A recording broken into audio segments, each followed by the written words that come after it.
স্বামী বিবেকানন্দ ভারতের অন্যতম মহান দার্শনিক, সাধক ও সমাজ সংস্কারক ছিলেন। তার আসল নাম ছিল নরেন্দ্রনাথ দত্ত। তিনি জন্মগ্রহণ করেন ১২ জানুয়ারি ১৮৬৩ সালে কলকাতায়।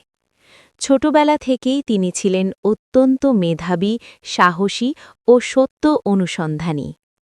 তরুণ বয়সে তিনি শ্রীরামকৃষ্ণ পরমহংসদেবের শিষ্য হন। গুরু রামকৃষ্ণের কাছ থেকে তিনি আধ্যাত্মিক জ্ঞান ও মানব সেবার আদর্শ লাভ করেন।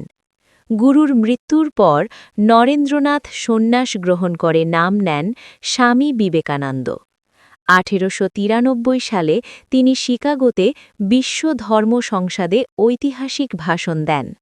তার sisters and brothers of America সম্বোধন সারা বিশ্বকে মুগ্ধ করে।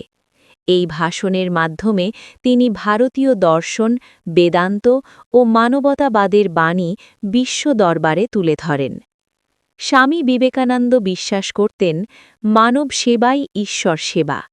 এই আদর্শ নিয়ে তিনি প্রতিষ্ঠা করেন রামকৃষ্ণ মিশন, যা শিক্ষা, স্বাস্থ্য ও সমাজ সেবায় আজও অগ্রণী ভূমিকা পালন করছে।